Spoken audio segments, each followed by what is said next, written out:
Attention, attention aux altcoins. Dans cette vidéo, nous allons voir pourquoi les altcoins peuvent être un piège, pourquoi les altcoins peuvent vous faire perdre beaucoup d'argent. Je vais vous montrer deux éléments, deux arguments en défaveur des altcoins pour illustrer mon propos et vous montrer que sur le long terme, les altcoins sont très risqués. Les altcoins sous-performent le Bitcoin et donc ne sont pas forcément un bon investissement. Avant de commencer, il est important de partir du postulat que je prends, à savoir que le Bitcoin reste la valeur référence, c'est la crypto qui est leader du marché depuis toujours. C'est la valeur solide, c'est la valeur sûre de ce marché crypto. C'est celui qui est le plus résilient, c'est celui sur lequel je peux me projeter sur 10 ans, à l'inverse de toutes les autres cryptos où j'ai beaucoup moins de conviction qu'elle soit encore là dans 10 ans. Donc ça, c'est mon postulat de départ, c'est important de le prendre en considération, puisque ça veut dire aussi quoi? Ça veut dire que si je m'expose sur des alts, que je prends du risque à aller investir mon capital sur des altcoins, ça veut dire que je prends donc du risque et que ce risque-là doit être récompensé par une surperformance de Bitcoin. Si j'investis dans des alts et qu'elles sous-performent le Bitcoin, même si elles sont, on va dire, performantes, si elles font plus 50% quand Bitcoin va faire plus 100%, c'est pas un bon deal. Pourquoi? Parce que au-delà du fait que la performance est inférieure, c'est que j'ai pris beaucoup plus de risques en allant sur une alt. Donc si je dois prendre du risque, il faut qu'il soit récompensé.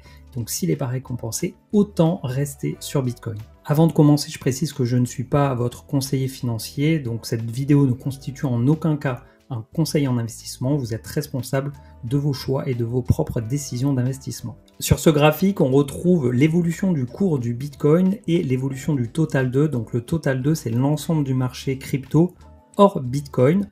Et on voit cette évolution depuis janvier 2023, donc depuis un peu plus d'un an et demi, donc depuis que le marché a vraiment repris. Et on observe que Bitcoin a fait plus 226%, alors que les alts, donc l'ensemble du marché crypto hors Bitcoin, a fait seulement plus 53%. C'est-à-dire que aller chercher du risque sur les alts pour sous-performer Bitcoin, c'est vraiment pas intéressant, surtout au vu du risque qui est pris. Alors, je dis pas que dans l'eau, il n'y a pas quelques alts qui ont surperformé Bitcoin, mais dans l'ensemble du marché, il valait mieux être investi sur Bitcoin que sur les alts.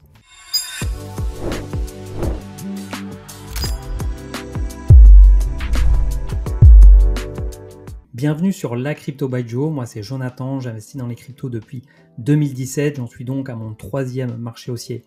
Si on considère qu'on est en marché haussier actuellement, je partage du coup mon expérience et mon expertise sur YouTube depuis bientôt un an. Je vous invite, si ce n'est pas encore fait, à vous abonner à la chaîne et à activer la cloche pour ne pas louper les notifications pour les prochaines vidéos. Je vous invite également à me dire en commentaire ce que vous pensez de la vidéo et s'il y a des sujets que vous souhaiteriez que j'aborde. Pour ceux qui débutent, j'ai mis un guide gratuit à disposition dans la description de la vidéo pour avoir les bases, comprendre un peu dans quoi on met les pieds et investir sereinement dans cette classe d'actifs. Maintenant que les présentations sont faites, on attaque par le premier point où on va aller comparer un peu les historiques. On va voir 6 périodes différentes dans l'évolution du cycle des cryptos. On va aller voir parmi les cryptos les plus capitalisées, comment elles ont évolué au fil des cycles. Alors comme je vous le disais, on va aller voir 6 périodes de l'histoire des cryptos pour aller voir du coup le classement des cryptos par capitalisation. On va aller voir, donc là on est sur Bitcoin, je me suis mis en logarithmique pour que ce soit le plus parlant.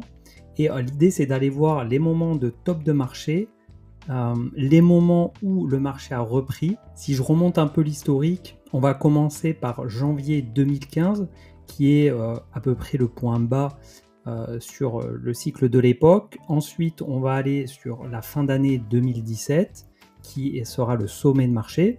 Ensuite, on va aller sur début 2019, ensuite sur fin 2021, ensuite sur début 2023, et aller voir jusqu'à aujourd'hui un peu comment a évolué le classement du top crypto, on va dire, et potentiellement on peut se poser la question de savoir comment ça va évoluer ensuite dans le temps quand on sera au top du marché en cours.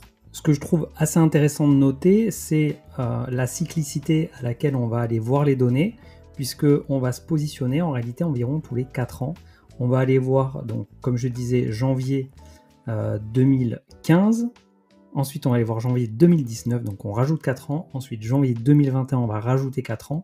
Et sur les tops de marché, on va être à peu près aussi sur 4 ans, puisqu'on va être sur novembre-décembre 2017 et novembre-décembre 2021. Ensuite, on verra si l'histoire se répète et si le top de marché se trouve vers octobre-novembre-décembre 2025 ou pas. En tout cas, si vous voulez en savoir plus sur les cycles du Bitcoin, sur le cycle des cryptos, j'ai fait une vidéo dédiée sur le sujet. Voilà, si vous voulez en savoir plus, si vous êtes un peu curieux sur le sujet, je vous invite à la regarder. C'est une vidéo qui n'a pas très bien marché, pourtant c'est pour moi une de mes meilleures vidéos, en tout cas pour bien comprendre le cycle des cryptos. Quand on investit dans cette classe d'actifs, ça me semble être assez essentiel de bien comprendre ça. Voilà, donc si vous connaissez, inutile, mais par contre si vous découvrez, si vous avez besoin d'en savoir plus, je vous invite donc comme je disais à la regarder. Là on est donc sur CoinMarketCap, ici vous pouvez aller sur crypto-monnaie, historique des aperçus, et ici vous accédez en fait, il y a un snapshot, une capture d'écran qui est pris une fois par semaine, et donc on a dit qu'on allait aller en janvier donc 2015, le 11 janvier, voilà l'aperçu, l'historique du marché à l'époque où on est sur un marché plutôt au point bas de marché avant le début d'une reprise et un ATH qu'on atteindra autour de fin novembre, début décembre 2017. Donc quasiment 3 ans après. Donc on a Bitcoin en leader du marché, XRP qui est deuxième, Litecoin troisième, Paycoin quatrième aujourd'hui qui n'existe plus, quasiment plus, BitShare pareil, MedSafeCoin pareil, bon Stellar existe toujours mais il commence à être bas dans le top 100, Dogecoin qui est toujours lui bien classé dans le top 10 je crois, NXT, Peercoin, voilà donc là on a pas mal de cryptos ensuite, Monero qui est encore présent également, et sinon tout le reste quasiment n'existe plus, a disparu du marché. Alors vous me direz c'est 2015, c'est vieux, c'est vrai. Ce qui est intéressant aussi en fait quand je veux comparer le point bas avec le point haut suivant, c'est de voir aussi l'évolution pour vous dire que c'est pas forcément les mêmes cryptos qu'on va retrouver dans les tops de marché, mais également entre les points bas et les points hauts. Typiquement ici, donc on est sur le top de marché de décembre 2017 et on voit Ethereum deuxième, alors que Ethereum, je crois que je suis descendu jusqu'au top 30, n'était pas présent en fait dans le top crypto, et sur le top de marché c'est positionné deuxième. Bitcoin Cash également top 3 n'y était pas, IOTA n'y était pas, XRP lui a perdu des places, Litecoin aussi, Dash aussi, Bitcoin Gold lui également apparu, et voilà, ça c'est des nouvelles cryptos qu'on ne voyait pas au moment du point bas pour la plupart, parce que je vois il y a Stellar, il peut y avoir quelques exceptions, mais en tout cas la majorité des cryptos qu'on voit ici dans le top 30 n'étaient pas présents au moment où le cycle s'est relancé début 2015. On se retrouve ensuite le 27 janvier 2019, donc après un an, une grosse année de marché baissier. Donc la plupart des cryptos se sont effondrés, moins 70, moins 90%. Bitcoin est toujours premier, on a un petit switch Ripple Ethereum, mais qui ne va pas durer très longtemps. Et on retrouve du coup globalement dans le top 10, top 15, top 20, même si on descend un peu, globalement à peu près les mêmes cryptos que celles qui étaient au top de marché, donc fin 2017. Même si voilà, il peut y avoir quelques switch de place, globalement on retrouve sensiblement les mêmes, même si voilà, certaines ont montré plus de résilience pendant le marché baissier que d'autres. Top de marché du cycle précédent, à peu près novembre 2021, on a Bitcoin premier, Ethereum deuxième, troisième le BNB qui n'était pas présent début 2019, Solana non plus, Cardano XRP était là, Polkadot n'était pas là, Shiba n'était pas là, Terra n'était pas là, Avalanche n'était pas là, Uniswap n'était pas là, Chainlink n'était pas là, Polygon n'était pas là. Voilà, je ne vais pas aller plus loin, mais globalement, ce que je veux vous faire constater, en tout cas moi le constat que je fais, après vous pouvez me dire que vous êtes d'accord ou pas d'accord, tout se discute, c'est que il y a beaucoup de nouvelles cryptos en fait qui sont rentrées dans ce top 30 Du coup des cryptos qui étaient dans le top du cycle précédent, dans le top 2017, il en reste finalement qu'une minorité, et également du coup celles qui ont bien résisté, en tout cas qui sont restées dans ce top 30 début 2019, il y en a beaucoup donc qui ne sont plus présentes, et donc ce sont plutôt des nouvelles cryptos finalement qui se retrouvent dans le top du classement par capitalisation. Plus récemment, janvier 2023, donc après un marché baissier en 2022, donc on est un peu plus d'1 an après le top de fin 2021, on retrouve principalement des cryptos qui étaient dans le top de fin 2022, BNB, Ripple, Doge, Cardano, Polygon, Litecoin, Tron, Polkadot, Shiba.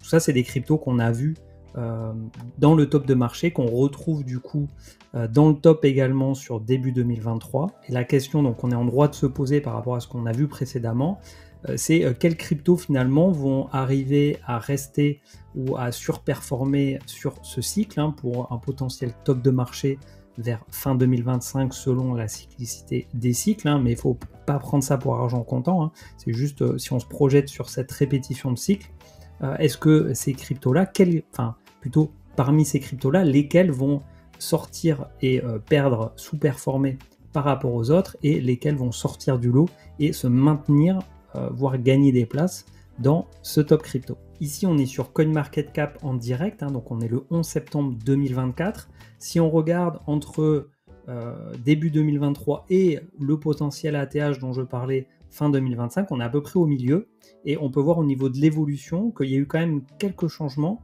Il y a quelques cryptos qui ont perdu des places, voire qui sont complètement sortis de ce top 30. Il y a des nouvelles cryptos également qui sont apparues, comme Toncoin. Voilà, il y a quelques exemples de nouvelles cryptos. Il y a Kaspa également. Et il y a des cryptos qui ont complètement disparu en fait de ce top. Et je pense que d'ici 1 an, il y aura encore du changement dans ce top crypto. Ce que je retiens de cette analyse, c'est que la majorité des cryptos perdent en momentum d'un cycle à l'autre. Alors ça ne veut pas dire qu'elles ne vont pas reperformer, mais c'est pas ce que font la majorité, en tout cas des alts. En revanche, je vois que Bitcoin, lui, il est toujours numéro 1. Ethereum, c'est quand même bien positionné en top 2 et ne lâche pas sa place non plus. Si on regarde aujourd'hui, hors stablecoin, on a Ethereum qui est capitalisé 275 milliards et derrière lui on a BNB à 75 milliards. Donc si on regarde, il y a quand même un gros gap entre les deux, de l'ordre de x4. D'une manière générale, quand on voit la violence d'un marché baissier et les altcoins qui perdent moins 80 à moins 99%, moi perso en tout cas, pour avoir déjà gardé des cryptos, notamment pendant mon premier cycle entre 2017 et 2021, je sais que là sur ce cycle, mon objectif c'est d'absolument tout vendre, sauf potentiellement peut-être garder un peu de Bitcoin, mais en tout cas tout le reste sera vendu selon la stratégie que j'ai déjà définie. Ensuite, le deuxième élément que je voulais vous partager, c'est le nombre de cryptos en circulation, le nombre de cryptos qui est créé, qui est référencé. Donc là, l'idée, c'est de comparer le nombre de cryptos référencés entre il y a 4 ans et maintenant. Donc là, on est sur le site de Wayback Machine. Donc j'ai mis CoinMarketCap. On va aller donc 2020. On va aller en septembre, donc on est le 11, on peut prendre le 12. Et ici, vous voyez crypto-monnaie, CoinMarketCap, référence 7025 cryptos. On va aller voir maintenant combien il y en a. Si on regarde aujourd'hui, on est à 2,4 millions de cryptos listés sur CoinMarketCap. Et ça a pour effet tout simplement de diluer en fait l'argent investi dans tel ou tel crypto. On voit au niveau de la dominance du marché, on ira voir tout à l'heure le graphique de Bitcoin, que Bitcoin garde une dominance très élevée et par conséquent la part qui reste aux alts reste la même, voire se réduit. En tout cas, c'est ce qu'on observe depuis 2 ans. Et donc forcément, éclater sur le nombre de cryptos, ça fait beaucoup moins par crypto. Si on regarde par exemple au niveau des catégories, donc j'ai changé là, je suis allé sur CoinGecko parce que je préfère ce site. Si on regarde les cryptos de deuxième couche qui ont été là notamment pour améliorer la scalabilité d'Ethereum et maintenant sur Bitcoin également, on en voit de plus en plus. Donc il y en a, alors là c'est tout mélangé, mais il y a quand même beaucoup pour Ethereum. Donc on a Polygon, Optimism, Mantle, Arbitrum, Starknet. Voilà, il y en a vraiment beaucoup et de plus en plus, quelle que soit la Layer 1. quasiment, hein, parce que si on prend par exemple Solana, il n'y a pas de layer 2, mais sur plusieurs blockchains d'infrastructure, en tout cas de première couche, on voit des deuxièmes couches, des troisièmes couches arriver. Si on regarde également évidemment au niveau des meme coins, bon ben là c'est la folie. Si on prend l'exemple de la DePIN, si on prend l'exemple de l'IA, si on prend l'exemple des RWA qui sont les narratifs de ce cycle, il y a tout le temps des nouveaux projets qui arrivent et donc ça dilue l'argent des investisseurs. Et sans parler en plus de ça du nombre de jetons en circulation au moment de l'émission. On remarque sur les projets de ce cycle que peu de jetons sont mis au départ, donc par exemple 10%, ce qui fait qu'il reste encore 90% des jetons à émettre, ce qui va créer une forte inflation sur le jeton et donc il va être compliqué de voir une valorisation de ces jetons-là. Alors sur un marché voilà, qui va partir en euphorie extrême, il n'y a pas de souci, ça va quand même se valoriser, mais attention derrière au marché baissier, avec l'impression monétaire qu'il y aura sur ces jetons, ça risque de faire très très mal. Et ça, c'est pas le cas sur Bitcoin. Alors loin de moi l'idée de faire une vidéo maximaliste BTC, c'est juste que le Bitcoin, lui, arrive bientôt à 20 millions de Bitcoin sur les 21 millions maximum qu'il pourrait y avoir en circulation. C'est pas le cas pour beaucoup d'alts. Après, il y a des alts qui ont émis la totalité de leurs jetons aussi, hein.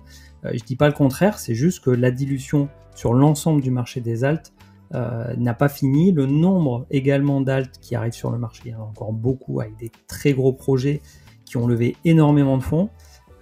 Donc globalement, encore une fois, le message c'est le même, c'est si vous voulez prendre du risque pour aller sur les alts, c'est pour avoir des rendements qui soient supérieurs à ceux de Bitcoin. Donc choisissez bien vos projets. Il faut être hyper vigilant à tous les critères lors d'une analyse fondamentale, que ce soit l'équipe, le tokenomics, l'utilité, l'adoption. Voilà, il y a tout un tas de critères à prendre en compte pour bien analyser un projet. Alors ça fait pas tout, hein. Il y a aussi la hype, il y a aussi voilà, la communauté avec un engouement qui peut se faire sur tel ou tel projet. Malheureusement, le fondamental, la rentabilité d'un projet ne suffit pas. Mais en tout cas, le message que je veux faire passer, c'est que si vous prenez du risque en allant sur les alts, assurez-vous d'avoir un rendement qui soit supérieur à celui de Bitcoin. Sinon, faites simple, Bitcoin, c'est la valeur sûre. Et ça fait quand même des perfs hyper sympas, bien au-delà de ce qui peut se faire on va dire sur le marché traditionnel pour la plupart. Alors maintenant, pour ceux qui veulent quand même s'exposer aux alts, à quel moment il peut être opportun de le faire? Les performances passées ne préjugent pas des performances futures. Toujours est-il que je vous ai mis ce petit graphique qui représente la dominance du BTC, que je trouve assez intéressant, puisque on voit ici en 2017 donc une grosse chute de la dominance du Bitcoin, hein, donc on est sur l'année de l'ATH, avec notamment l'arrivée d'Ethereum, l'explosion d'Ethereum sur le marché. Ensuite, on a le marché baissier en 2018, le marché qui reprend tranquillement en 2019-2020, avant une explosion donc en 2021 et un nouvel ATH. Donc on voit la dominance qui chute. Ensuite, on a 3 années de hausse de la dominance du Bitcoin, avant peut-être potentiellement une chute de la dominance et une altcoin season sur 2025. Et là, on verrait, en tout cas notamment sur les jetons, les cryptos, on va dire, de qualité, une surperformance par rapport à Bitcoin. Donc moi, personnellement, actuellement, j'investis sur des alts. Je le fais déjà depuis un petit moment. Je sais le risque que je prends en le faisant. Ça reste sur une partie minime de mon portefeuille parce que j'ai un profil d'investisseur plutôt sécure, plutôt bon père de famille avec une majorité de Bitcoin dedans. Mais ça, encore une fois, c'est vraiment propre à chacun. J'espère que cette vidéo vous aura plu. C'est le moment de mettre un petit like si c'est le cas. Je vous invite également à me faire savoir en commentaire. Je serais curieux d'avoir votre avis en fait, si vous êtes plutôt d'accord avec moi ou plutôt pas d'accord. Dans tous les cas, c'est toujours un plaisir d'échanger avec vous. Si vous souhaitez d'ailleurs directement me contacter, il y a mon mail qui doit être disponible quelque part dans la description YouTube. Vous pouvez également me contacter sur Instagram, hein, la Crypto by Joe, du même nom. Je vous donne rendez-vous la semaine prochaine pour une nouvelle vidéo et d'ici là, portez-vous bien. Ciao.